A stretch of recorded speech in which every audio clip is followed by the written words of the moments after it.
বাংলাদেশের পরিস্থিতি নিয়ে কথা বলছিলাম যে ইসকন একটি হিন্দু ধর্মীয়। এতগুলো হিন্দু সম্প্রদায় কিভাবে একত্রিত হলো? আসলে কি সেখানে শুধুমাত্র হিন্দুই রয়েছেন, নাকি এখানে আওয়ামী লীগের দোসররা রয়েছেন? এটাই যেন এখন প্রশ্ন নেটিজনদের। তারা বলছেন ডক্টর ইউনূসের বাসভবন ঘেরাও দেওয়া হবে এবং ডক্টর ইউনূসকে গণধোলাই দেওয়া হবে। এরকম সাহস তারা কিভাবে পেল? নাকি তারা ইন্ধন যোগাচ্ছে শেখ হাসিনাকে দেশের মধ্যে ফিরিয়ে নিয়ে আসবেন? মাত্র 3 মাসের মাথায় সেথে একের পর এক এমন অনৈক্য ও সংঘাতের ঘটনায় বিস্মিত দেশের মানুষ। ইসকনকে যদি প্রথম থেকে মোকাবেলা করা যেত, প্রথমেই যদি ব্যান করে দেওয়া যেত, তাহলে কারণ মনে রাখবেন ISKCON is not a religious organisation, it's a political organisation. Hindutva বিজেপির রাজনৈতিক দর্শন বা গাইডিং ফিলোসফি বলতে পারেন। হিন্দু ধর্ম একটা মহান ধর্ম, ভেরি ইনক্লুসিভ। ইসকন নিয়ে হচ্ছে আমার যতটুকু মনে হয়, ইসকন 1966 সালে প্রতিষ্ঠিত হয়েছিল ইউনাইটেড স্টেটে। তো যেহেতু এটা ইউনাইটেড স্টেটে প্রতিষ্ঠিত হয়েছিল, তার মানে এটা হচ্ছে একটা আন্তর্জাতিক সংগঠন। চিন্ময় দাস ব্যক্তিগতভাবে বাংলাদেশের বিরুদ্ধে ষড়যন্ত্র করতেছিল, সেই কারণে তাকে তাদের সরিয়ে দেওয়ার চেষ্টা করলে শুরু হয় সংঘর্ষ, চলে ভাঙচুর। এদিকে এদের হাতে এরকম ছুরি বললাম দেখে কোনোভাবেই মনে হচ্ছে না তারা আসলে ইসকন, তারা আওয়ামী লীগের যে দোসর। এবার সরাসরি ইসকন এবং আওয়ামী লীগকে নিষিদ্ধ করতে বলল আমাদের কলিজা টুকরো মাওলানা মিজানুর রহমান আজহারী হুজুর এবং শায়েখ আহমদুল্লাহ হুজুর। হ্যাঁ, ঠিকই শুনতে পাচ্ছেন, মাওলানা মিজানুর রহমান আজহারী হুজুর এবং শায়েখ আহমদুল্লাহ হুজুর তারা সরাসরি লাইভে এসে বলেছেন যে ইসকনকে নিষিদ্ধ করতে হবে, পাশাপাশি এই ছাত্রলীগ অর্থাৎ আওয়ামী লীগকে নিষিদ্ধ করতে হবে। চলেন আপনাদেরকে আগে পুরো ভিডিওটি, একেবারে পুরো ভিডিওটি কন্টিনিউ করেন। আজকের ভিডিওটা হচ্ছে কতটা গুরুত্বপূর্ণ, পুরো ভিডিওটি না দেখলে আপনি বুঝতেই পারবেন না। ধর্মীয় সংগঠন দেখলাম যে চট্টগ্রামে কিছু ছোট্ট ছোট্ট কোমলমতি শিশুদেরকে ফুড ফর লাইফ একটি প্রোগ্রাম, ওদের Rathayatra, international society for Krishna consciousness হচ্ছে ওদের ইলাবোরেশন পুরো সংগঠনের। তো তারা ওই রথযাত্রার প্রসাদ খাইয়ে ছোট ছোট শিশুদেরকে দেখলাম যে হরে কৃষ্ণ হরে রাম এগুলো পড়াচ্ছে। তো এটা খুবই দুঃখজনক এবং খুবই অ্যালার্মিং আমাদের জন্য। এই ব্যাপারে অনেক ধরনের তথ্য আমরা পেয়েছি। আমরা কোথাও শুনেছি যে শুধুমাত্র হিন্দু শিক্ষার্থীদেরকে খাওয়ানো হয়েছে, এতে আমাদের কোনো আপত্তি নেই। কিন্তু আমরা ছবিতে এবং কিছু ভিডিওতে দেখেছি মুসলিম শিক্ষার্থীদের মধ্যে এই প্রসাদ বিতরণ করা হয়েছে, যেহেতু তাদের কল্পিত দেবদেবীর নাম বলে এই প্রসাদগুলোকে ডেডিকেট করা হয় এবং হরে কৃষ্ণ হরে রাম বলে খাওয়া কোনো মুসলমানের জন্য এটা বৈধ হতে পারে না, কারণ আমরা বিসমিল্লাহ বলে খাবার শুরু করি। সো এটা আমাদের আকীদা, আমাদের বিশ্বাস, আমাদের ঈমানের সাথে টোটালি কন্ট্রাডিক্ট করে।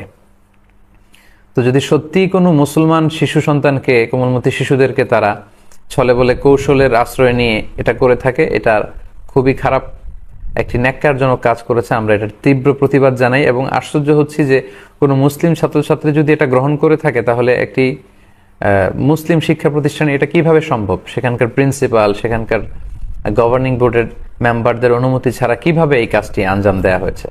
আমি চাইবো যে সচেতন মুসলিম যারা আছেন আপনারা প্রতিবাদ করবেন যদি এটি নিশ্চিত হয়ে থাকে। আমি শুনেছি এটা আদালত পর্যন্ত গড়িয়েছে এবং বিজ্ঞ আদালত অবশ্যই এই ব্যাপারে খুব সুচিন্তিত রায় দিবে, যাতে করে আমাদের ঈমান, আকীদা, আমাদের বিশ্বাস, আমাদের ধর্মীয় চেতনার ভেতরে যাতে কোনো ধরনের আঘাত না আসে।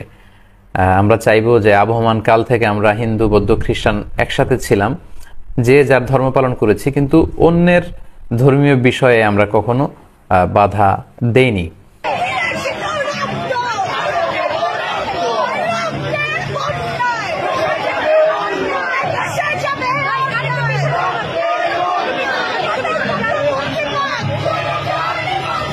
পারে হামলায় নিহত হন একজন আইনজীবী। আমরা আইনজীবীরা সাধারণ পাবলিককে নিরাপত্তা দেওয়ার জন্য আমরা বাংলাদেশ ব্যাংকের নিচে পর্যন্ত যখন আসি, আমাদের এই আলিফ ভাই একটু বাংলাদেশ রাস্তা থেকে একটু যখন ওপর দিকে গেছে, এককভাবে টেনে নিয়ে রঙ্গম টাওয়ারের ওখানে নিয়ে ওনাকে ইট দিয়ে তেতলে এবং কুপিয়ে মেরে একদম পুরা মাথা আহত করে ফেলছে। পরে আমরা সিএনজি নিয়ে আমরা অনেক চেষ্টা করছি, কিন্তু আস্তে আস্তে মেডিকেলে যখন আনছি, মেডিকেল আনার পরে কর্তব্যরত চিকিৎসক মৃত ঘোষণা করেছেন। আমরা এটার বিচার চাচ্ছি, শুধু বিচার না, আজকে রাত্রের মধ্যে ইসকনের যত নেতা কর্মী আছে সব অ্যারেস্ট হতে হবে। আইনজীবী হত্যায় জড়িত ইসকনকে সন্ত্রাসী সংগঠন হিসেবে চিহ্নিত করে নিষিদ্ধ করার দাবি জানান বৈষম্য বিরোধী ছাত্র আন্দোলন চট্টগ্রামের সমন্বয়ক খান তালাত মাহমুদ রাফি। মেথরফাটি রোডের মুখ থেকে একদল সন্ত্রাসী এসে দা বটি কিরিস নিয়ে একজন অ্যাডভোকেটকে আমার সম্মুখে তাকে কুপিয়ে হত্যা করেছে। যতই প্রশাসনিকভাবে আমরা কড়াকড়ির মধ্যে আসবো ততই আমরা শান্তি পাবো।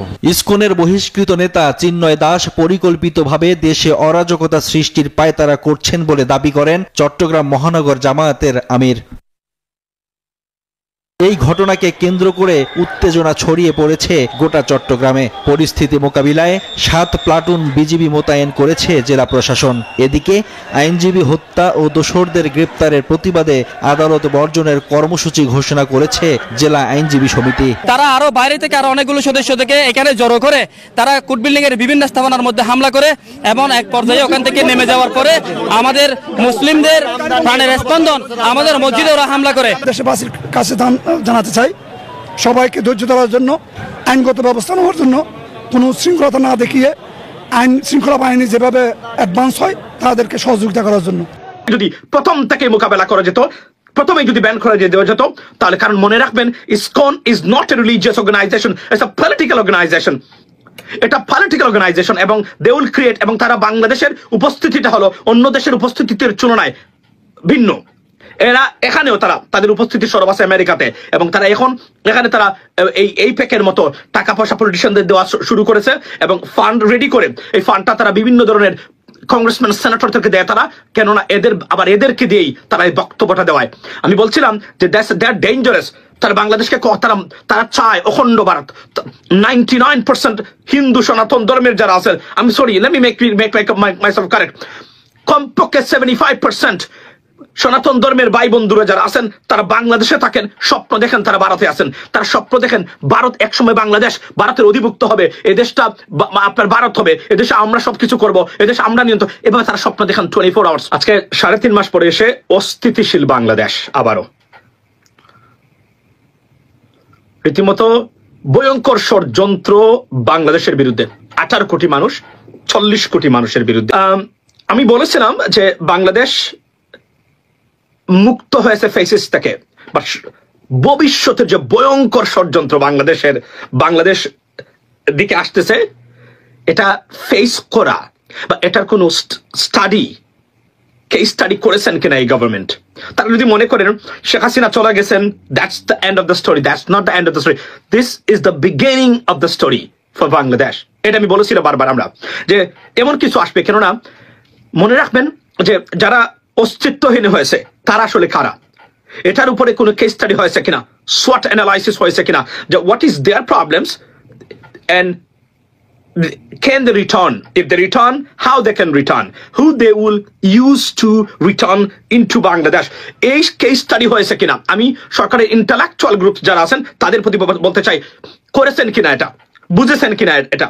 আজকে বাংলাদেশ অস্থির, 99.9% মানুষের এই অংশগ্রহণে মাত্র আমরা দ্বিতীয় স্বাধীনতা পেয়েছি। এই স্বাধীনতার পরে অস্থিতিশীল বাংলাদেশ কারা দায়ী এর জন্য খুঁজে বের করতে হবে প্রত্যেকটা বাংলাদেশিকে। আমি ওয়ার্নিং দিয়েছিলাম আপনাদেরকে প্রত্যেকটা দিন, বলে এতটা বাড়াবাড়ি করবেন না। আমি সোশ্যাল মিডিয়া অ্যাক্টিভিস্ট আমরা অনেকে আছি, আমরা অস্থিতিশীলতার চূড়ান্ত মাত্রা, আনলিমিটেড বিহেভিয়ার আমরা দেখাচ্ছি, আমাদের কোনো কমন সেন্স নাই, যা ইচ্ছা তাই করতেছি, বিকজ আমরা মনে করি আমাদেরকে পিপল সাপোর্ট করে যা ইচ্ছা তাই করা যাবে, যা ইচ্ছা তাই বলা যাবে, যা ইচ্ছা তাই পদক্ষেপ নেওয়া যাবে।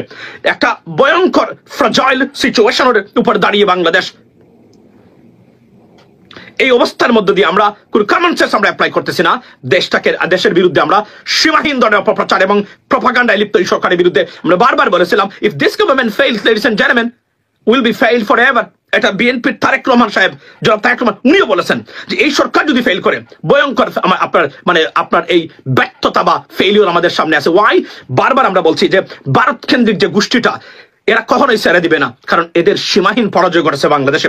সব জায়গায় পরাজয় হচ্ছে তাদের, একটা জায়গার পরাজয় তারা কোনোভাবেই মেনে নিতে পারতেছে না, কেননা এটা তাদের দীর্ঘদিনের স্বপ্ন, লালিত স্বপ্ন ছিল। এ দেশটাকে তারা কন্ট্রোল করবে, এদেশের শত বিলিয়ন ডলার্সের বাজারটাকে তারা কন্ট্রোল করে নিজেদের জিম্মায় তারা রাখবে, এবং দ্বিতীয় সর্বোচ্চ রেমিটেন্স প্রেরণকারী দেশ হিসেবে কুক্ষিগত করে রাখবে তাদের লোকাল এজেন্ট দিয়ে। এবং এটা সীমাহীন ব্যর্থতা। মনে রাখবেন তারা মালদ্বীপ ছেড়ে এসেছে, nothing happen to them, they didn't retaliate to that, right? Nepal ছেড়ে এসেছে, নাথিং হ্যাপেন টু দেম। শ্রীলঙ্কাতে বাড়ি খেয়েছেন, নাথিং হ্যাপেন টু দেম। প্রত্যেকটা জায়গাতে তারা আপনার বাড়ি খেয়েছেন, কোনো কিছু হয় নাই। কিন্তু বাংলাদেশের বাড়িটা, ওয়াই? বিগত আওয়ামী লীগ সরকার তারা বাংলাদেশটাকে এমন ভাবে তাদের কুলে তুলে দিয়েছিল যে এখানে জড়িয়ে ধরতে কুলের ভিতরে এতটা মজা এবং এতটা, আমি যদি বলি আরাম এবং ফিলিংস, ইমোশনস, যে এটা আর কখনো তারা ছাড়তে পারে নাই। কয়েকটা দিক আমি বলছিলাম যে ভারতকে যদি আমরা ট্যাকল করতে পারি, Bangladesh will be most prosperous and happy and successful country on this planet. এটা আমরা গভর্নমেন্টকে বারবার বলেছি, কিন্তু আপনারা কি করেছেন? আপনারা অযথা অপদার্থ কিছু উপদেষ্টা পরিষদ নিয়ে এসেছেন। এই জন্য দায়ী কারা আমাদেরকে খুঁজতে হবে এখন। আমি কিন্তু বারবার আমরা ওয়ার্নিং দিচ্ছি, it is coming and it will come. এবং এই ইসকনকে যদি প্রথম থেকে মোকাবেলা করা যেত, প্রথমে যদি ব্যান করে দেওয়া যেত, তাহলে, কারণ মনে রাখবেন, ISKCON is not a religious organisation, it's a political organisation. এটা পলিটিক্যাল অর্গানাইজেশন এবং দে উইল ক্রিয়েট, এবং তারা বাংলাদেশের উপস্থিতিটা হলো অন্য দেশের উপস্থিতির তুলনায় ভিন্ন। এরা এখানেও তারা তাদের উপস্থিতি সরব আছে আমেরিকাতে, এবং তারা এখন এখানে তারা এই প্যাকের মতো টাকা পয়সা পলিটিশিয়ানদের দেওয়া শুরু করেছে এবং ফান্ড রেডি করে এই ফান্ডটা তারা বিভিন্ন ধরনের কংগ্রেসম্যান সেনেটরদেরকে দেয় তারা, কেননা এদেরকে দিয়েই তারা এই বক্তব্যটা দেওয়ায়। আমি বলছিলাম যে দ্যাট ডেঞ্জারাস। তারা বাংলাদেশকে তারা চায় অখণ্ড ভারত। 99% হিন্দু সনাতন ধর্মের যারা আছেন, আমি sorry, let me make myself correct, কমপক্ষে 75% সনাতন ধর্মের ভাই বন্ধুরা যারা আছেন, তারা বাংলাদেশে থাকেন, স্বপ্ন দেখেন তারা ভারতে আছেন। তারা স্বপ্ন দেখেন ভারত একসময় বাংলাদেশ ভারতের অধিভুক্ত হবে, এদেশটা আপনার ভারত হবে, এদেশে আমরা সবকিছু করব, এদেশে আমরা নিয়ন্ত্রণ, এভাবে তারা স্বপ্ন দেখেন। সেই সৃষ্টিকর্তার অসীম মহাসাগরে ফেলে তুমি কোন পথে যাচ্ছ তার চাইতে গুরুত্বপূর্ণ হচ্ছে তুমি সেই মঞ্জিলে পৌঁছচ্ছ কিনা। রামকৃষ্ণ পরমহংসদেব, তিনি হিন্দু, ইসলাম, খ্রিস্টান ধর্ম মতে সাধনা করেছিলেন। অবাক বিষয় হচ্ছে তিনি একজন মুসলমানের জীবন যাপন করেছেন, তিনি নামাজ পড়েছেন, রোজা রেখেছেন, এবং তারপরে তার উপলব্ধি হয়েছিল যত মত তত পথ, প্রত্যেকটি ধর্ম পরম স্রষ্টার কাছে পৌঁছার। তিনি বলেছিলেন কোন ধর্মকে অশ্রদ্ধা বা ঘৃণার চোখে দেখতে নেই। এটা হিন্দু ধর্ম, যেখানে রামকৃষ্ণ জন্মায়, বিবেকানন্দ জন্মায়, শ্রী চৈতন্য জন্মায়, আর হিন্দুত্বে জন্মায় কসাই মোদী, মোহন ভগত, নাথুরাম গডসে। হিন্দু ধর্ম বলে যত মত তত পথ, আর হিন্দুত্ব বলে না, সে বলে যত মত তত পথ নয়, সে বলে না, আমার ধর্মটাই শ্রেষ্ঠ, আমার জীবন ব্যবস্থায় শ্রেষ্ঠ। এটা মনে করাতে কোনো আপত্তি থাকতো না। আমার বাবাকে আমার শ্রেষ্ঠ বাঙালি বলে মনে হতেই পারে, এটাতে কারো কোনো আপত্তি থাকবে না, এটাতে কারো কোনো আপত্তি থাকার কথা নয়। সেটা যদি একান্ত আমার নিজের ভালো লাগার বিষয় হয়েই থাকে। কিন্তু শ্রেষ্ঠত্বের ধারণা শুধু ধারণা হয়ে বিরাজ করে তৃপ্ত হয় না। শ্রেষ্ঠত্বের ধারণা সবসময় প্রতিষ্ঠা চায়। তাই শেখ মুজিব যখন শ্রেষ্ঠ বাঙালি, সেটা শুধু হাসিনার অন্তরে, হাসিনার পিতা হিসেবেই শ্রেষ্ঠ বাঙালি হয়ে থাকবে না। এই ধারণাটাই হাসিনাকে তাড়িত করবে যেন সে পিতার শ্রেষ্ঠত্ব প্রতিষ্ঠা করে ছাড়ে, এবং সেটাই সে করেছে। সে তার বাবার সমালোচনাকে ক্রিমিনালাইজ করেছে, তার বাবার সমালোচনাকারীদের ধরে ধরে শাস্তি দিয়েছে, হাইকোর্ট দিয়ে জবরদস্তি করে জয় বাংলা স্লোগান দিয়েছে, তার বাবার মূর্তি বসিয়েছে একের পর এক। একইভাবে হিন্দুত্ব যখন তার ধর্মকে শ্রেষ্ঠ বলে মনে করবে, তখন সে মসজিদ ভেঙে মন্দির বানাবেই। সে ধরে ধরে মুসলমানকে জয় শ্রীরাম বলাবে, গরুর মাংস খাওয়ার অপরাধে পিটিয়ে মুসলমান আর দলিত মারবেই। এতে তার কোনো গ্লানি হবে না, কারণ সে তো করছে পৃথিবীর শ্রেষ্ঠ ধর্মের মহিমা বৃদ্ধির জন্য। কারণ তার কাছে তো ইসলাম ধর্ম নিকৃষ্ট, তো সে নিকৃষ্ট ধর্মের অনুসারী একজনকে সে তার ধর্মের শ্রেষ্ঠ ধর্মের একটা বয়ান তার মুখ দিয়ে বলাচ্ছে, সে তো তার ভালোই করছে। বুঝলেন তো শ্রেষ্ঠত্বের ধারণা কেন সমস্যা? এই শ্রেষ্ঠত্বের ধারণায় জন্ম দিয়েছিল হিটলারের। আর্য জাতির বিশুদ্ধতা প্রতিষ্ঠায় সারা দুনিয়াকে ছারখার করে দিয়েছিল। শ্রেষ্ঠত্বের ধারণা এমন বিপজ্জনক। আপনার মনে হতেই পারে চেবা শুটকি দুনিয়ার সেরা খাবার। এখন আপনি এটা যখন মনে করবেন, আপনার মনে উদগ্র আকাঙ্ক্ষা হবে দুনিয়ার সবাইকে চেবা শুটকি খাওয়ানো। আপনি অপ্রাসঙ্গিক ভাবে দুনিয়ার সব জায়গায় ঢুকে পড়া শুরু করবেন। চেবা শুটকি খাইছেন? আহারে, চেবা শুটকি না খাইয়া মরে গেলে তো আপনার আফসোস থাকবে। ভাইজান মনে রাখবেন, দুনিয়ার অর্ধেকের বেশি মানুষ আপনার পছন্দের চেবা শুটকি খাইতে গেলে বমি করে দিবে, কারণ তাদের টেস্ট ডিফারেন্ট। মোদির হিন্দুত্ববাদ এই কারণেই বিপজ্জনক, এই জন্যই মোদিকে ঠেকাতে হবে। আমরা যেহেতু ইন্ডিয়ার পেটের মধ্যে ঢুকে থাকা একটা দেশ এবং মূলত মুসলমান প্রধান দেশ, তাই বিপদ আমাদের বেশি। মোদির হিন্দুত্ববাদ সবচেয়ে বেশি ক্ষতি করবে আমাদের, করেছে, সেটা তো দেখতেই পাচ্ছেন। মোদির কারণেই তো হাসিনার ফ্যাসিবাদ এতদিন টিকে আছে। শ্রেষ্ঠত্বের ধারণাকে সবসময় সামলে সমঝে চলতে হবে, সন্দেহের চোখে দেখতে হবে। শেষে একটা কৌতুক বলি শোনে, মোদি তো সাধু ছিল, জানেন নিশ্চয়ই, যৌবনে হিমালয় ঘুরে বেড়াতো, ঠিক এইভাবে। তো একদিন সে লোকালয়ে আসছে, রাত হয়েছে, গেরস্তের বাসায় গিয়ে আশ্রয় চেয়েছে। তো গেরস্ত বলে, সাধু আমার বাসায় তো ঘর একটাই, আমার ঘরে থাকতে দিতে পারছি না, তবে আমার গোয়াল ঘর আছে, চাইলে ওখানে থাকতে পারেন, আমি পরিষ্কার করে দিচ্ছি। কিন্তু সমস্যা হচ্ছে আমার গোয়াল ঘরে শুধু পাঠা আছে, বোঝেনি তো, ওদের গায়ে খুব দুর্গন্ধ হয়। মোদি বলে, কই বাত নেই, আমি গোমাতার সন্তান, পাঠার সাথে থাকতে অসুবিধা হবে কেন? তো মোদি গোয়াল ঘরে ঘুমাতে গেল। তো সকালে গেরস্ত উঠে দেখে মোদি আরামে ঘুমাচ্ছে, কিন্তু গোয়াল ঘর ফাঁকা, সব পাঠা মোদির দুর্গন্ধে দড়ি দড়ি ছিঁড়ে পালাইছে। হিন্দুত্বের দুর্গন্ধ এতই তীব্র।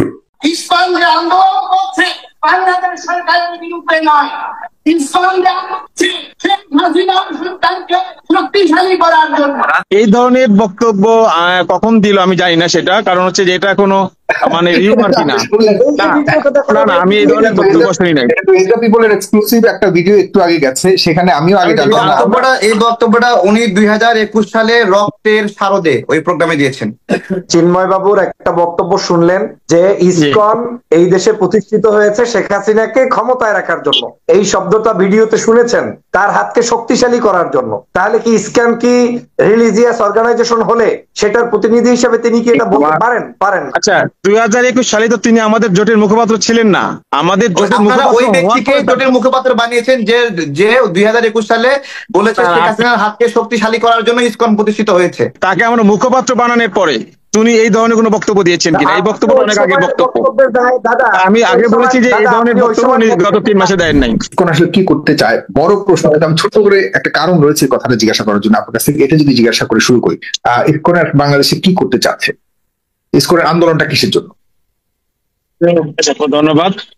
আমি প্রথমে যেটি বলতে চাচ্ছি যে আমি কয়েকজন আলোচকের আলোচনা শুনলাম, আমরা একটা ভুল জায়গা থেকে আলোচনাটা শুরু করেছি এবং অনেকের মধ্যে একটা ভুল ধারণা আছে যে আমাদের আজকে যে সংখ্যালঘুদের যে আন্দোলন সারা দেশে, সেটার সাথে ইসকনের কোনো সম্পৃক্ততা নাই। আমি আগেও বলেছি, আজকেও বলেছি এবং দায়িত্ব নিয়েই বলছি, আমাদের এই আন্দোলনের সাথে ইসকনের কোনো সম্পৃক্ততা নাই এবং ছিলও না, এবং তারা নিজেরাও বলেছে যে এই আন্দোলনের সাথে আমাদের কোনো সম্পৃক্ততা নাই। এবং বর্তমানে বাংলাদেশে কোনটা, সরি, ইসকনের কোনো আন্দোলন কি বাংলাদেশে চলছে না বর্তমানে? না, ইসকনের কোনো আন্দোলন বাংলাদেশে চলছে না। আপনি যদি পেপার পত্রিকায় দেখাতে পারেন লাস্ট 3 মাস 4 মাসে ইসকন কোন আন্দোলন করেছে, পত্রিকা দেখাতে পারবেন। ইসকন আন্দোলন করছে না তো। বলতে কি এর আগে কি আন্দোলন করেছিল ইসকন? এর আগে ইসকন আমাদের আগে জানতে হবে ইসকনটা কি। ইসকন হচ্ছে একটা আধ্যাত্মিক সংগঠন। আমি এই আন্দোলনটা করেছিল কিনা, এর আগে করেছিল কিনা? আপনি 3-4 মাস বলে এখানে আমাকে আটকে ফেললেন, এখানেও বলুন না। আমি বলেছি যে আন্দোলন তো আমাদের 3-4 মাস, আমি এই আন্দোলনের কথা বলছি যে আন্দোলনকে ঘিরে আজকে আলোচনাটা হচ্ছে। বরং আমার আজকে যে 8 দফা দাবি, এই 8 দফা দাবি তো এই সরকারের সময় আমরা দিই নাই। এই 8 দফা দাবির 7 দফা দাবি আমরা দিয়েছি 2006 সালে 17 সেপ্টেম্বর। এবং স্পষ্টভাবে জনাব পলাশকান্তি, আপনার কাছে স্পষ্টভাবে একটা জিনিস জানতে চাই, জনাব চিন্ময় কৃষ্ণ দাস তিনি ইসকনের বা আপনাদের আন্দোলনের মধ্যে বিভিন্ন ভাবে তিনি বক্তব্য রেখেছেন, তিনি কি এই আন্দোলনের সাথে সম্পৃক্ত কিনা? আপনাদের যে আন্দোলন, যেটা আপনি বলছেন যে এটা ইসকনের না, এটা আপনাদের, এর সাথে কি চিন্ময় কুমার দাস সম্পৃক্ত কিনা? আচ্ছা, এখানে যে আমাদের ছাত্র যুবরা যে 8 দফা দাবি দিয়েছিল, সেই প্রেক্ষাপটে একটা সংগঠন গড়ে উঠেছে সংখ্যালঘু জোট। সেই সংখ্যালঘু জোটের অনেকগুলো নেতার মধ্যে আমাদের চিন্ময় প্রভু সেখানে মুখপাত্র দায়িত্ব পালন করছেন। অর্থাৎ চিন্ময় প্রভুকে আমরা মুখপাত্র দায়িত্ব পালন করতে বলেছি, এবং সেই ইসকনের পক্ষ থেকে না, এই দেশের সাধারণ হিন্দু জনগণের পক্ষ থেকেই আমাদের এই জোটের সে মুখপাত্র দায়িত্ব পালন করছেন, এর বাইরে কিছু না।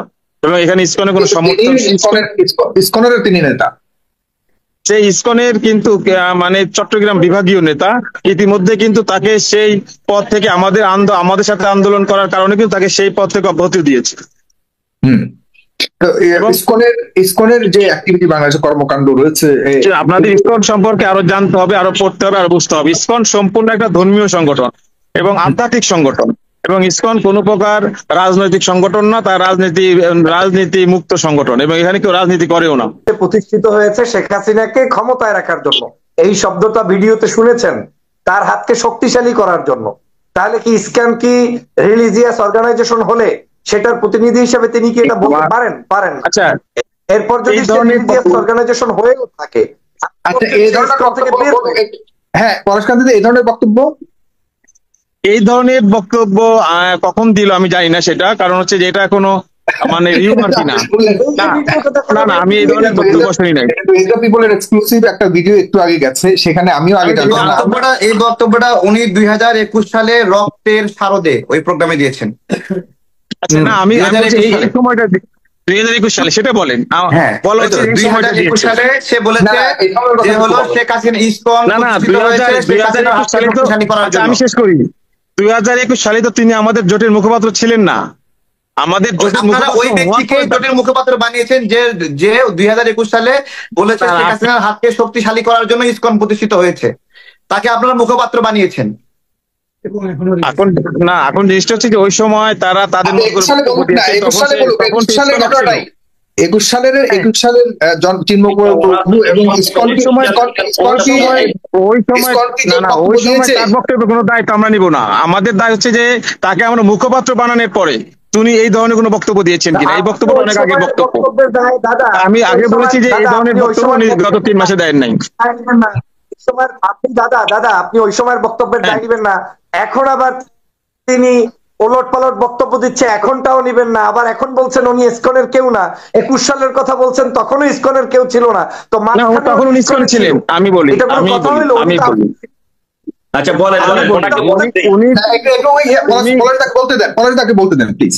আমি বলি উনি 2021 সালে যখন দেশব্যাপী আওয়ামী লীগের সময়ে দেশব্যাপী দুর্গাপূজায় 46টা জেলায় যখন আক্রমণ হয়েছে, তখন কিন্তু ইসকন এর প্রতিবাদ করেছিলেন এবং সারা দেশব্যাপী তারা প্রতিবাদ করেছিলেন আওয়ামী লীগ সরকারের বিপক্ষে। আমরা প্রতিবাদ করেছি এবং আমরা 1 মাস ব্যাপী আন্দোলন সংগ্রাম করেছি ওই আওয়ামী লীগ সরকারের বিপক্ষে। আমরা বলেছি এর বিরুদ্ধে সেই প্রোগ্রামে ইসকনের যে আপনাদের প্রভু সে বললো শেখ হাসিনার হাতকে শক্তিশালী করতে ইসকন প্রতিষ্ঠান 2021 সালে যে আপনারা বললেন না আন্দোলন করেন শেখ হাসিনার বিরুদ্ধে, কেমন শেখ হাসিনার বিরুদ্ধে আন্দোলন, সেই আন্দোলনে আবার আপনারা বলেন শেখ হাসিনার হাতকে আপনারা শক্তিশালী করতে চান না। যদি তারা এই ধরনের বক্তব্য দিয়েছে সরকারের আমরা কিন্তু বারবারই বলেছিলাম যে ওই সময় সরকারের মানে ভিতরেও অনেক সাম্প্রদায়িক শক্তি লুকানো ছিল। এই সাম্প্রদায়িক শক্তি এবং আওয়ামী লীগের ভিতরে যে সমস্ত সংখ্যালঘু নির্যাতনকারীরা ছিল, আমরা বারবার কিন্তু তাদেরকে চিহ্নিত করার কথা বলেছি। আমরা কিন্তু এই সরকারের আমলেও বলেছি যে বিগত 15 বছরে কারা সংখ্যালঘু নির্যাতনের সাথে জড়িত আছে তার একটি শ্বেতপত্র প্রকাশ করার কথা বলেছি। দেশবাসীর কাছে এই সরকার তো অনেকগুলো কমিশন করেছে, একটা কমিশন করুক বিগত 20 বছরে সংখ্যালঘু নির্যাতনের সাথে কারা জড়িত এবং কি কি কারণে সংখ্যালঘু নির্যাতন হয়েছে, একটা কমিশন করে দেশবাসীর কাছে সেটা উন্মোচন করুক। আমরা তো চাই যে এটা আওয়ামী লীগ করেছে না, বিএনপি করেছে না, জামাত করেছে, এই প্রশ্ন শেষ হওয়া উচিত। বর্তমানে অনেকে মনে করছে দেশের বিরুদ্ধে ষড়যন্ত্র, দেশের বিরুদ্ধে, এটা কিন্তু আর ধর্মের বিরুদ্ধে, দেশের বিরুদ্ধে ষড়যন্ত্র করছে এবং শেখ হাসিনা সরকারকেই আবারও হয়তো ফিরিয়ে আনবার জন্য বা আওয়ামী লীগকে কোনো একটা রাজনৈতিক জায়গা তৈরি করে দেওয়ার জন্যই চিন্ময় কুমার প্রভু কাজ করছে, যেখানে আপনাদের নেতা হয়ে কাজ করছে, সেখানে কি বলবেন? আচ্ছা, বাংলাদেশে সবসময় কিছু লোক ছিল, সবসময় দেখবে আওয়ামী লীগের সময় কিছু আওয়ামী লীগ নেতারা বলেছে দেশের বিরুদ্ধে ষড়যন্ত্র হচ্ছে, তার আগে সরকারে বলেছে দেশের বিরুদ্ধে ষড়যন্ত্র হচ্ছে, এখনো কিছু লোক আছে তারা বলছে দেশের বিরুদ্ধে ষড়যন্ত্র হচ্ছে। এই ধরনের কিছু লোক থাকবেই, তারা আজকে বলবে কালকেও বলবে, তারা এই ধরনের কথাগুলি বলেই যাচ্ছে। কিন্তু আমার কাছে মনে হচ্ছে যে এগুলি একটি ফেক কথা এবং এগুলি বলার জন্য বলা এবং এগুলি রাজনৈতিক বক্তব্য। আমরা দেশের বিরুদ্ধে ষড়যন্ত্র নয়, এই দেশের মহান মুক্তিযুদ্ধে বাংলাদেশে হিন্দু সম্প্রদায়ের, সংখ্যালঘু সম্প্রদায়ের মহান মুক্তিযুদ্ধে কি ভূমিকা ছিল সেটা আপনারা জানেন, আমরাও জানি।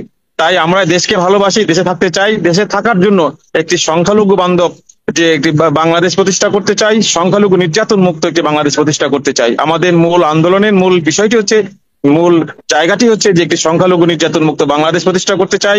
হিন্দু, মুসলিম, বৌদ্ধ, খ্রিস্টান সকলে মিলে আমরা বসবাস করতে চাই একসাথে। কারণ এই বাংলাদেশ যদি কোনো কারণে বিপদে চলে যায়, আমাদের যেমন সমস্যা হবে, প্রত্যেকটি মানুষেরই সমস্যা হবে।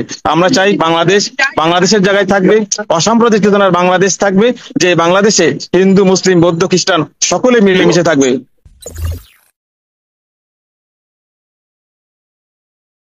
চিন্ময় দাস তো উনি ব্যক্তিগতভাবে অপরাধী কারণে ধরছে, এখানে সনাতনীদের উপরে যেটা আপনি বললেন, প্রশ্নটা একটু আপনি কারেক্ট করে নেন। চিন্ময় দাস ব্যক্তিগতভাবে বাংলাদেশের বিরুদ্ধে ষড়যন্ত্র করতেছিল, সেই কারণে তাকে আক্রমণ করা হয়।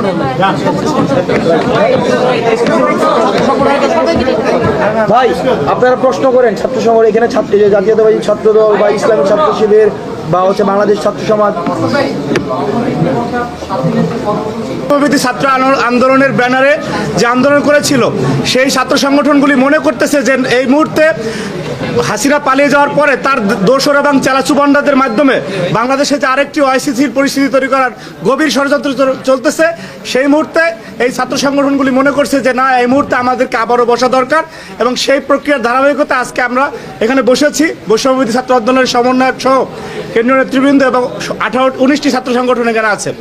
আমরা সবাই একই আলোচনা করে সিদ্ধান্ত উপনীত হয়েছি যে আগামী এক সপ্তাহ আমরা জাতীয় ছাত্র সংহতি, যেটা বাংলাদেশের স্বার্থে, বাংলাদেশের গণমানুষের নিরাপত্তার স্বার্থে এই ছাত্র সংহতির আয়োজন করা হয়েছে, জাতীয় ছাত্র সংহতি সপ্তাহ। তো আমাদের যেটা হাসান আব্দুল্লাহ বললেন, যারা এই যে গত 2-3 দিনে যে ঘটনাগুলো ঘটেছে, এই প্রজন্মই কিন্তু খুনি হাসিনার ভয়াবহ ফ্যাসিজমের বিরুদ্ধে বুক লড়াই করেছে, বুক চিতিয়ে। তাদেরকে যদি কেউ প্রেসক্রিপশন দিয়ে ভুল পথে পরিচালিত করে, সেটা জাতির জন্য দুর্ভাগ্যের, এবং আমরা আশা রাখি যে তাদেরকে কেউ ভুল প্রেসক্রিপশন দিয়ে ভুল পথে পরিচালিত করতে পারবে না বাংলাদেশ রাষ্ট্রের কোনো ক্ষতি করার জন্য। সেই বিষয়টিকে সতর্কতা হিসাবে এবং তাদের ভিতরে যাতে এই চেতনা কেউ জাগ্রত করতে না পারে, সেই বিষয়টি আমরা প্রচারের অংশ হিসাবে এই সপ্তাহের আয়োজন করা হয়েছে। এবং এখানে প্রত্যেকটি ছাত্র সংগঠন তার স্ব ব্যানারে শিক্ষা প্রতিষ্ঠানগুলিতে যাবে এবং এই সপ্তাহটি আমরা পালন করব। আমরা বিশ্বাস করি যে আমাদের ভিতরে যে একটি জাতীয় ঐক্য তৈরি হয়েছিল, এবং এই খুনিদের বিচার না হওয়া পর্যন্ত এবং বাংলাদেশের স্বার্থে এই ঐক্য আজীবন অটুট থাকবে। ইসকন নিয়ে হচ্ছে আমার যতটুকু মনে হয়, ইসকন 1966 সালে প্রতিষ্ঠিত হয়েছিল ইউনাইটেড স্টেটে। তো যেহেতু এটা ইউনাইটেড স্টেটে প্রতিষ্ঠিত হয়েছিল, তার মানে এটা হচ্ছে একটা আন্তর্জাতিক সংগঠন। তো বেসিক্যালি যদি কমন সেন্সলি বলি, একটা আন্তর্জাতিক সংগঠন প্রতিষ্ঠিত হয়েছে 1966 সালে, আর আমার দেশে তাহলে সেটা কবে আসছে, এটা একটা প্রশ্ন। তো আমার দেশে আসছে দেখা গেছে 1970-এর দশকে, যখন আমরা পূর্ব পাকিস্তান ছিলাম। তো আমাদের দেশ স্বাধীন হয়েছে হচ্ছে 1971 সালে। তার মানে এখানে একটা কমন কোশ্চেন চলেই আসে যে আমাদের দেশে আসছে হচ্ছে 1970 সালে, আর আমাদের দেশ স্বাধীন হয়েছে 1971 সালে। তার মানে বোঝা যাচ্ছে ইসকন আমাদের দেশের কোনো যে মন্ত্রণালয়গুলো আছে, এগুলো কোনোটার আন্ডারে এখন পর্যন্ত রেজিস্টার্ড হয় নাই। এবং ইসকন নিয়ে যে এত কথা উঠার পরেও গত 2 দিন আগে ইনকালাব মঞ্চ হচ্ছে একটা সংবাদ সম্মেলন করছে, এবং তারাও ইসকনের বিষয়ে যে ডিটেলস, এটা সরকারকে ক্লিয়ারিফাই দেওয়ার জন্য বলছে। তো সরকার এখনো ক্লিয়ারিফাই দেয় নাই। তো আমার যতটুকু মনে হয়, যেহেতু আমাদের দেশ স্বাধীন হয়েছে 1971 সালে, আর ইসকন আমাদের দেশে আসছে 1970 সালে, তার মানে আমার মনে হয় আমাদের দেশে কোনো মন্ত্রণালয়ের আন্ডারে এখন পর্যন্ত ইসকন রেজিস্টার্ড হয় নাই। সুতরাং রেজিস্টার যেহেতু হয় নাই, এখন যদি সরকার এটাকে রেজিস্টারভুক্ত করতে যায়, তাহলে এখানে একটা বিশাল কোশ্চেন চলে আসবে হঠাৎ করে, যে এতদিন তাহলে ইসকন তাহলে সংগঠন হিসেবে কার্যক্রম কিভাবে পরিচালিত করছে আমাদের দেশে উইদাউট রেজিস্টারে। তো এটা একটা বিশাল কোশ্চেন। তো সরকার এটা নিয়ে মনে হয় একটু কনফিউশনে আছে, এবং আরেকটু তাদের নিজেদের মধ্যে আলোচনা করতেছে। এখন তারা ভেবে দেখবে আসলে কি উত্তর দেওয়া যায়, কিন্তু তারা এই বিষয় নিয়ে আমার মনে হয় না একদমই তাড়াহুড়া করবে। এরপরে আরেকটা কথা যদি আমি বলি, যে ইসকন হচ্ছে ধরেন আমাদের দেশে 70 সালে আসছে, আমাদের দেশে যদি এখন পর্যন্ত ধরেন রেজিস্টার না হয়ে থাকে, তাহলে হচ্ছে তাদের যে ফান্ডগুলো আসতেছে, তার মানে এগুলো তো একটা অনৈতিক কর্মকাণ্ডে ব্যবহৃত হতে পারে। তার মানে এগুলোর কোনো ডিটেলস কোনো মন্ত্রণালয়ের আন্ডারে নাই, কোথা থেকে ফান্ড আসতেছে এবং এই ফান্ডগুলো হচ্ছে কিসের কাজে খরচ হচ্ছে। এবং ইসকন যে আসলে কি সংগঠন, মানে তাদের কাজটা কি, তারা কি এনজিও বেসিক, নাকি তারা কি রিলিজিয়ান বেসিক, নাকি তারা হচ্ছে ধরেন না কোনো পলিটিক্যাল বেসিক, এটাও তো তাদেরকে একটা ক্লিয়ারিফাই দিতে হবে। এখন যদি তারা পলিটিক্যাল বেসিক হয়, তাহলে হচ্ছে আমাদের যে নির্বাচন কমিশন, তাদের কাছে একটা মনে করেন ক্লিয়ারিফিকেশন, তাদের কাছে একটা একদম ক্লিয়ার ডিটেলস থাকতে হবে যে তাদের কত আয় বাৎসরিক এবং তাদের বাৎসরিক খরচ কত, এবং তারা আসলে কি কার্যক্রম পরিচালনা করে এবং তাদের ইন ফিউচার হচ্ছে ডেস্টিনেশনটা কোথায়। প্রতিটি সংগঠনের হচ্ছে একটা ডেস্টিনেশন থাকে। এখন একটা যখন তারা এই বিষয়গুলো ক্লিয়ার করতে যাবে তখন একজন জেনারেল লোক যারা তারাও কিন্তু কোশ্চেন উঠাবে যে আসলে আপনাদের ফিউচার ডেস্টিনেশনটা কি বা ফিউচার টার্গেটটা কি। তো আমার মনে হয় এই মুহূর্তে সরকার ইসকনের বিষয় নিয়ে একটু বেশি কনফিউশনের মধ্যে পড়ে গেছে, এটা একদম বুঝাই যাচ্ছে। কেননা ইনকালাব মঞ্চ যখন হচ্ছে একটা সংবাদ সম্মেলন করলো এবং ইসকনের ব্যাপারে একদম ডিটেলস চাইলো, তখন সরকার এখানে দ্বিধাদ্বন্দ্বে পড়ে গেছে আসলে কি বলবে। কারণ সরকার নিজেও জানে যেহেতু 1970 সালে আমাদের দেশে আসছে, তখন পূর্ব পাকিস্তান, আমাদের দেশ স্বাধীন হয়েছে 1971 সালে, তার মানে এরা রেজিস্টার্ড ভুক্ত হয় নাই। আর এখন যদি সরকার তাড়াহুড়া করে তাদেরকে রেজিস্টার্ড ভুক্ত করতে যায় তখন মানুষ প্রশ্ন করবে এতদিন তাহলে উইদাউট রেজিস্টার্ডে কিভাবে চলছে, এটা একটা বড় বিষয়। এরপরে যদি রেজিস্টার্ড হয়েও থাকে তাহলে এখন কোন মন্ত্রণালয়ের আন্ডারে রেজিস্টার্ড হয়েছে, এটা একটা বড় প্রশ্ন। যেহেতু তারা ইন্টারন্যাশনাল সংগঠন সুতরাং তাদেরকে তো একটা মন্ত্রণালয়ের আন্ডারে রেজিস্ট্রেশন থাকতে হবে। যদি একদম সিম্পলি বলি, সাধারণ মানুষ যেভাবে বুঝে, ধরেন আমি সৌদি আরব যাব, আমার একটা ভিসা থাকতে হবে এবং সৌদি আরব গিয়ে আমি যদি একটা ব্যবসা করতে চাই তাহলে ওই দেশ থেকে আমাকে একটা লাইসেন্স নিতে হবে। চাই ওই ব্যবসা একটা বাদাম বিক্রিরও হোক, সমস্যা নাই, কিন্তু লাইসেন্স মাস্ট এবং licence should be under the ministry. তো এটা একটা বড় বিষয়। তো এখন সরকার এটা নিয়ে একদম কনফিউশনে আছে।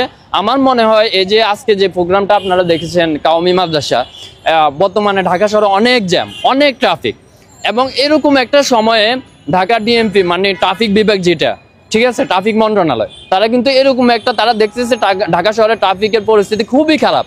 এরকম একটা পরিস্থিতিতে তারা ছুটির দিনে এরকম একটা প্রোগ্রাম করার অনুমতি না দিয়ে একদম চলমান একটি দিনে, আজকে হচ্ছে ধরেন মঙ্গলবার, একদম চলমান একটি সময়ে চলমান একটি দিনে তারা এরকম একটা প্রোগ্রাম করতে দিয়ে দিছে। এরকম একটা প্রোগ্রাম যখন হয়েছে অটোমেটিক এগুলো টপ অফ দ্য নিউজ আসছে যে এখানে একটা প্রোগ্রাম হচ্ছে, যেহেতু এটা সরোয়ার্দী উদ্যান এমনিতেই নাম করা। তো এই আমার মনে হয় ইসকনের বিষয়টাকে একটু অন্যদিকে সাইড মুভ আপ করার জন্যই আমার মনে হয় ট্রাফিক বিভাগ থেকে এটা উদ্যোগ নেওয়া হয়েছে। আসলে আমরা তো আসলে সবসময় ঘটনার সামনে থেকে দেখি, কিছু লোক আছে ঘটনার পিছন থেকে দেখে, কিন্তু কিছু লোক আছে ঘটনার পিছনে গিয়ে তারও 1 কিলোমিটার পিছনে যাবে। যেমন উদাহরণস্বরূপ যদি আমি বলি, ধরেন বাংলাদেশে একজন রাজনীতিবিদ ছিল মাওলানা সাইদি, সে আজ থেকে 20 বছর আগে বলছে যে 20 বছর পরে শেখ হাসিনা কোথায় যাবে, ঠিক 20 বছর পরে শেখ হাসিনা সেখানেই গেছে। তো বর্তমানে আমাদের যারা রাজনীতিবিদ আছে এবং আমাদের যারা বিশ্লেষক আছে তাদেরকে চিন্তা করতে হবে এইরকম ভাবে, মানে আজ থেকে 20 বছর পরে কি হবে রাজনীতিতে, আগামী দিন কি ঘটতে যাচ্ছে আমার দেশে, আগামী দিন কি হতে পারে, এটাই হচ্ছে তাদের বিশ্লেষণ করা। এখন সরকার প্রধানের দায়িত্বে যারা বসে আছে তাদের কিন্তু রাস্তায় এসে দেখার সময় নাই যে রাস্তাতে কি হচ্ছে। রাস্তাতে এসে দেখবে হচ্ছে গোয়েন্দা সংস্থা, রাস্তাতে এসে দেখবে হচ্ছে বিভিন্ন আমাদের SBI, আমাদের NBI, বিভিন্ন আমাদের স্পেশাল ব্রাঞ্চ আছে, রাস্তাতে এসে তারা দেখবে যে মানুষ আসলে কি করতে চাচ্ছে, মানুষ আসলে কি চাচ্ছে। এখন ধরেন এরকম একটা প্রোগ্রাম হইলো আলেম ওলামাদের, আমি অবশ্যই আলেম ওলামাদের বিরুদ্ধে বলতেছি না, কিন্তু এই প্রোগ্রামটা তো শুক্রবারও দিল, কোনো সমস্যা ছিল না, কিন্তু এটা তারা শুক্রবারে দিত। যদি ট্রাফিক বিভাগ বলতো যে এখানে ট্রাফিকের অনেক সমস্যা, আপনারা এই প্রোগ্রামটা শুক্রবারে দেন, অবশ্যই তাদের যে ম্যানেজমেন্টের ছিল সে এই যৌক্তিক দাবিটা মানতে বাধ্য থাকতো। কেননা সে চিন্তা করতো আসলে তো ট্রাফিক অনেক সমস্যা, আমার লোকগুলো আসতে সমস্যা হবে, সুতরাং প্রোগ্রামটা শুক্রবারে করে দিই। কিন্তু ওনারা প্রোগ্রামটা শুক্রবারে না দিয়ে ওনারা চাইলো, ধরেন আজকে মঙ্গলবারে চাইলো, ডিএমপি ট্রাফিক কোনো গবেষণা না করে মঙ্গলবারে দিয়ে দিল। তার বিনিময়ে আমরা কি দেখলাম, আমাদের যারা সমন্বয়ক আছে, ধরেন তার মধ্যে ধরেন একজনের নাম যদি আমি উল্লেখ করি, রাপিয়া, সে নিজেও বলছে, আজকে তার একটা ফেসবুক স্ট্যাটাস দেখলাম যে এরকম একটা ব্যস্ততম সময়ের মধ্যে এরকম একটা প্রোগ্রাম করা উচিত হয় নাই। তখন আমি তাকে কমেন্টে বলছিলাম যে এইরকম যে আসলে প্রোগ্রাম তারা করছে, দোষটা তো তাদের না, কিন্তু প্রোগ্রাম করার আগে তো তারা কোনো না কোনো মন্ত্রণালয়ের আন্ডারে একটা অনুমতি নিচ্ছে, মন্ত্রণালয় পর্যন্ত না যাক অন্ততপক্ষে তারা নির্বাহী যে মনে করেন থানা, এই থানার আন্ডার থেকে তো তারা অনুমতি নিচ্ছে নিরাপত্তার জন্য। এখন নিরাপত্তার জন্য যখন কোনো থানাতে অনুমতির জন্য গেছে, অবশ্যই সে রাস্তাতে ছিল, সে তো দেখছে ট্রাফিকের কি অবস্থা, সেই প্রোগ্রামটাকে কেন শুক্রবারে করলো না। সুতরাং আমাদেরকে সবসময় thinking about the behind the চিন, মানে হচ্ছে পিছনের গল্পে কি হইতেছে আমাদেরকে এটা চিন্তা করতে হবে, বিহাইন্ড চিনে চিন্তা করতে হবে। আসলে আমরা সামনে থেকে চিন্তা করি, ঠিক আছে। একটা প্রোগ্রাম হয়েছিল, আপনি বলেছিলেন যে তারা তাদের যে পরিষদ লেখা আছে হিন্দু, বৌদ্ধ, খ্রিস্টান পরিষদ, কিন্তু মুসলমান কেন নেই, এই জিনিসটা আপনি তুলে ধরেছিলেন, এই বিষয়টা একটু বলেন। এটা আসলে একদমই একটা কমন কোশ্চেন। অনেকেই অনেক সময় বলছে হয়তোবা এটা ফোকাস হয় নাই, অনেকেই বলছে, এবং হয়তোবা আমি হঠাৎ করে বলছি বা আমি রাগের মাথায় ছিলাম, হয়তোবা মানুষ এটাকে একটু বেশি অ্যাকসেপ্টিং করে নিছে বা লাইক করে নিছে। আসলে আমার ওই সময় যে মানে ভাইরাল হবো বা হ্যান ত্যান এত কিছু মাথায় ছিল না। তখন আমাদের একটা প্রোগ্রাম চলতেছিল ডাকসু ভলান্টিয়ার, আমরা যারা বন্যাতে কাজ করছি একসাথে ডাকসু ভলান্টিয়ারের প্রায় 3000 লোক আমরা কাজ করছি একসাথে। আমাদের প্রোগ্রাম চলতেছিল ঢাকসুর ভিতরে। আমি কি কারণে যেন বের হয়েছিলাম, বের হয়ে দেখতেছি যে এখানে ইসকনের প্রোগ্রাম। তখন আগে আমি এখানে দাঁড়াই কিন্তু ওনার কথাগুলো শুনতেছিলাম, কেননা যৌক্তিক কথাও তো থাকতে পারে। আমি একটা বিষয় সবসময় ফলো আপ করি যে কখনো যৌক্তিক কথার বিরুদ্ধে যাওয়া যাবে না, চাই আপনি যত শক্তিশালী হন। দেখেন শেখ হাসিনার চাইতে শক্তিশালী এই দেশে কেউ ছিল না, কিন্তু সে আজকে এই দেশে নাই। কেননা সে যৌক্তিক কথার বিরুদ্ধে দাঁড়াইছিল। তো আমি সবসময় মনে করি যৌক্তিক কথার বিরুদ্ধে কখনো দাঁড়ানো যাবে না, যত সিম্পল বিষয় হোক। তো এসে যখন দেখলাম এই মহিলাটা বলতেছে যে এই দেশে আমরা আগে ভালো ছিলাম, এখন আমরা অনেক সমস্যাতে আছি, এখন আমরা বোধ সমস্যাতে আছি, অনেক সমস্যাতে আছি, তখন আমি তাদের সাইনবোর্ডটার দিকে আমার নজর গেল, ওখানে লেখা আছে হিন্দু বৌদ্ধ খ্রিস্টান ঐক্য পরিষদ। তখন আমার মেজাজটা গরম হয়ে গেছে। দেখলাম একে তো উনি উল্টা কথা বলতেছে, তার মধ্যে একটা সাইনবোর্ডও নিয়ে আসছে উল্টা। তো আমি প্রশ্ন করলাম আসলে এটা তো একটা কমন সেন্স যে আপনারা আমরা হচ্ছে মেজরিটি পার্সন বাংলাদেশে, ঠিক আছে, আপনি একটা সাইনবোর্ড বানাইছেন হিন্দু বৌদ্ধ খ্রিস্টান ঐক্য পরিষদ। তো মেজরিটি পার্সনকে আপনি বাদ দিয়ে কিভাবে সেটা ঐক্য হয়? ঐক্য মানেই হচ্ছে একতা, ইউনিটি, রাইট? তো একতার মধ্যে আপনি যদি মেজরিটি পার্সনকে মাইনাস করে দেন তাহলে এটা কি একতা হবে? হবে না। এটা একটা কমন কোশ্চেন। এই যে কমন কোশ্চেনগুলা, ঠিক আছে, এই কমন কোশ্চেনগুলা এগুলো কিন্তু যৌক্তিক কোশ্চেন। তো প্রতিটি যৌক্তিক কোশ্চেন আসলে সরকারকেই তুলতে হবে। এখন প্রতিটি যৌক্তিক কোশ্চেনকে যদি যৌক্তিক কোশ্চেন বলার জন্য যদি পাবলিক এভাবে রাস্তায় এসে বলে, এটা কিন্তু সরকারকে একটা ভালো প্রতিক্রিয়া যে দেয় না। যে সরকার আছে কেন তাইলে, ডিজিএফআই আছে কেন তাইলে, গোয়েন্দা সংস্থা আছে কেন? ধরেন আমি আপনাকে প্রশ্ন করি, এই যে কোশ্চেনটা আমি তুলছি, এই কোশ্চেনটা তোলার কথা হচ্ছে আমাদের আইন মন্ত্রণালয়, রাইট? আমাদের মিনিস্ট্রি অফ ল তোলার কথা। কেননা তারা যে একটা সাইনবোর্ড বানাইছে, এই সাইনবোর্ডটা তো একটা সংগঠনের, একটা সংগঠন তো should be registered by a ministry, right? তো একটা মিনিস্ট্রির আন্ডারে যখন একটা সংগঠন রেজিস্টার্ডের জন্য যাবে, তখন তো সে দেখবে সাইনবোর্ডটা আসলে কি নামে হচ্ছে। এখন আপনি লিখে দিলেন আমি রামকে হত্যা করতে চাই, এরকম একটা সাইনবোর্ড নিয়ে আপনি কি মিনিস্ট্রি থেকে লাইসেন্স নিতে পারবেন? পারবেন না, কেননা এটা যুক্তিসঙ্গত নয়। তো এরকম একটা অযৌক্তিক একটা সাইনবোর্ড আপনি বানালেন হিন্দু বৌদ্ধ খ্রিস্টান ঐক্য পরিষদ। যখন এই সাইনবোর্ডটা নিয়ে আপনি কোনো মন্ত্রণালয় থেকে রেজিস্ট্রেশনের জন্য যাবেন, তখন ওই মন্ত্রণালয় তো should B thinking about that, right? তো কেন থিঙ্কিং করে নাই? আচ্ছা, থিঙ্কিং করে নাই ধরলাম, বাই মিস্টেক, বাই মিসলিডিং, মন্ত্রণালয়ের একটা ভুল হইতেই পারে। মন্ত্রণালয় যখন পার হয়ে গেল, তাহলে এখানে তো আরো সংস্থা রয়েছে, আইন মন্ত্রণালয়। তখন আইন মন্ত্রণালয় কেন বিষয়টা চিন্তা করলো না, কেন প্রশ্ন উঠালো না? প্রতিটি যৌক্তিক দাবি আমি মনে করি জনগণের পক্ষ থেকে না, প্রতিটি যৌক্তিক দাবি উঠতে হবে বিভিন্ন মন্ত্রণালয়ের পক্ষ থেকে, সরকারের পক্ষ থেকে। কেননা যৌক্তিক দাবি যখন জনগণের পক্ষ থেকে বারবার উঠতে থাকে, তখন কিন্তু জনগণ সরকারের উপর বিরক্ত হয় যে যৌক্তিক কথা বলার জন্য যদি আমাকেই আসতে হয়, সমস্যা সমাধান করার জন্য যদি আমাকেই আসতে হয়, তাইলে আমরা আপনাকে রক্তের বিনিময়ে বসাইছি কেন? তাইলে আপনার কাজটা কি? এটা একটা বড় প্রশ্ন। এই যে মনে করেন একটা বিষয় কথার সাথে সাথে আসলে অনেক কথাই চলে আসে। ধরেন এই যে আমাদের 7 কলেজ নিয়ে আমাদের ছাত্রছাত্রী অন্যান্য কলেজের ভাইয়েরা এখন আন্দোলন করতেছে। আমি আপনাদেরকে প্রশ্ন করি, বর্তমান সময়ে সবচেয়ে আন্দোলনের বিশ্ববিদ্যালয় কোনটা বলা হয়? ঢাকা বিশ্ববিদ্যালয়। এখানে আন্দোলন লেগেই থাকে বিভিন্ন ইস্যু নিয়ে, বিভিন্ন যৌক্তিক অযৌক্তিক ইস্যু নিয়ে, অযৌক্তিক বলবো না, বিভিন্ন যৌক্তিক ইস্যু নিয়ে আন্দোলন লেগেই থাকে। সুতরাং ঢাকা বিশ্ববিদ্যালয়ের আন্ডারে যদি আপনি বাকি 7টা কলেজকে রাখেন, তাহলে সুতরাং বোঝা যায় যে তাদের মনে করেন সেশন জটের একটা থাকে, ঝামেলা থাকে, এবং এটা প্রুভেড, এটা হয়েছেও, ঠিক আছে? সুতরাং তাদের এই সেপারেট হইতে চাওয়া এটা কি যৌক্তিক না অযৌক্তিক? অবশ্যই যৌক্তিক। সুতরাং এটা একটা যৌক্তিক কোশ্চেন। সুতরাং এই যৌক্তিক কোশ্চেনের বিরুদ্ধে আমি দাঁড়াই, চাই সরকার দাঁড়াক, এটা তো হচ্ছে এগেইনস্ট যৌক্তিক কোশ্চেনের বিরুদ্ধে। তো যৌক্তিক কোশ্চেনের বিরুদ্ধে যখন শেখ হাসিনা দাঁড়াইলো, এত ক্ষমতাবান, সে টিকতে পারলো না। আর আপনি হচ্ছেন ইন্টেরিয়াম গভর্নমেন্ট, আপনি কিভাবে টিকবেন? এটা তো সম্ভবই না। এবং যৌক্তিক কোশ্চেনের বিরুদ্ধে এই যে আমাদের ঢাকা বিশ্ববিদ্যালয়ের কয়েকজন, আমি আমাদের সমন্বয়কদেরকেও দেখছি, তারাও বলেছে যে না, ঢাকা বিশ্ববিদ্যালয়ের আন্ডারে থাক। হয়তো তাদের মেধা আমার থেকে বেশি হতে পারে, তারা কি চিন্তা ভাবনা নিয়ে বলেছে আমি ঠিক জানি না। তবে আমার মেধা যতটুকু মনে হয় যে ঢাকা বিশ্ববিদ্যালয় একটা বিজিবি ইউনিভার্সিটি, এখানে বিভিন্ন ইস্যু নিয়ে কথা হয়, আলোচনা হয়। সুতরাং এই ঢাকা বিশ্ববিদ্যালয়ের আন্ডারে যদি ওই 7 কলেজ থাকতে যায়, এটা একটা মানে হিউজ সমস্যার কারণ। আমার মনে হয় তাদের যে সেপারেট চাওয়াটা, এটা কিন্তু যৌক্তিক। আমি আসলে এখানে ওই বিষয়টা তুলতে চাচ্ছি না, আমি শুধু এটাই বলতে চাচ্ছি, in the Bangladesh in the total Bangladesh এখানে যতগুলো যৌক্তিক প্রশ্ন আছে, যৌক্তিক প্রশ্নের বিপরীতে কখনো যাওয়া যাবে না। এই যে ইসকনের যে সাইনবোর্ডটা, এটা কিন্তু যৌক্তিক একটা প্রশ্ন। এই যে আমি পাবলিক হিসাবে, একজন সাধারণ মানুষ হিসাবে এই প্রশ্নটা উঠেছি, এটা কিন্তু আমাদের মিনিস্ট্রি অফ ল, আইন মন্ত্রণালয়ের লজ্জা পাওয়া উচিত, কিন্তু সে লজ্জা নিবে না। কেন নিবে না? কেননা সে তো আসছে নতুন। এখন নতুন যে কেউ যখন ক্ষমতায় আসে সেটাকে বলে আমরা হানিমুন পিরিয়ড, আর আমরা এই সরকারকে নিয়ে আসি একটা কঠিন বাস্তবতার মাধ্যমে। সুতরাং তার কাছে আরো বড় বড় ইস্যু আছে, তার কাছে এই ছোট মোটো ইস্যু নিয়ে কথা বলার সময় নাই। সুতরাং আমি এটা তার ভুল হিসেবে দেখতেছি না। তবে আমি শুধু এটাই বলতে চাচ্ছি, প্রতিটি যৌক্তিক কোশ্চেন, আর সেটা হোক সিম্পল বিষয়, সেটা হোক হার্ড বিষয়, যৌক্তিক কোশ্চেনের বিরুদ্ধে যাওয়া কোনো সরকারের জন্য সেটা শুভকর না।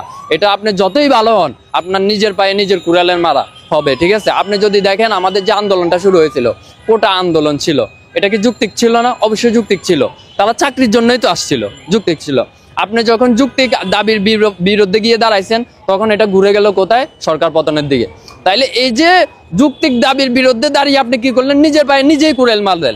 তাহলে এখানে দোষটা তো কারণ না। তোরা পুরো ভিডিও ক্লিপটি দেখলেন এবং মাওলানা মিজানুর রহমান আজহারী হুজুরের কথাগুলো শুনতে পারলেন এবং শাইখ আহমদুল্লাহ হুজুরের কথাগুলো শুনতে পারলেন এবং আলিম সমাজের কথাগুলো শুনতে পারলেন। দেখেন, মাওলানা মিজানুর রহমান আজহারী হুজুর এবং শাইখ আহমদুল্লাহ হুজুর, এদের দুজনের কথা আমি ব্যক্তিগতভাবে কেন বললাম? দেখেন, যখন আমাদের আইনজীবী ভাইকে যখন ইসকন নিষিদ্ধ সংগঠন, এই সন্ত্রাসী সংগঠন, তারা যখন আমার ভাইকে হত্যা করলো দিনে দুপুরে, এই যে কর্মকাণ্ডটা করলো, এটা যদি অন্য কেউ করতো এখন কি হইতো? মানে হিন্দুদের যদি করা হইতো, তার এতক্ষণে ভারত থেকে কি পরিমাণ ওই দাদা কি পরিমাণ কি করতো সেটা আপনারা ভালো করে জানেন। তো যাই হোক, এই দুজনের নাম উদ্দেশ্য কি? এই দুজনের নাম বলা উদ্দেশ্য এই জন্যই, দেখেন, মিজানুর রহমান আজহারী হুজুর সে বড় মাপের একজন ওয়াইজ, বড় মাপের একজন আলেম, বড় মাপের একজন স্কলার। তার একটা মাহফিলে লক্ষ লক্ষ মানুষ শ্রোতা হয়। আমিও তো একজন আলেম, আমিও যদি মাহফিলে যাই, আমার মাহফিলে 200 মানুষও হয় না। তো আমার আর মিজানুর আজহারী হুজুরের মধ্যে পার্থক্য আছে কিনা ভাই? সে যেখানে যায় সেখানে লক্ষ লক্ষ মানুষ হয়, আর আমি যেখানে যাই 200 মানুষ হয়। তার মানে বোঝা গেল তার একটা দাম আছে।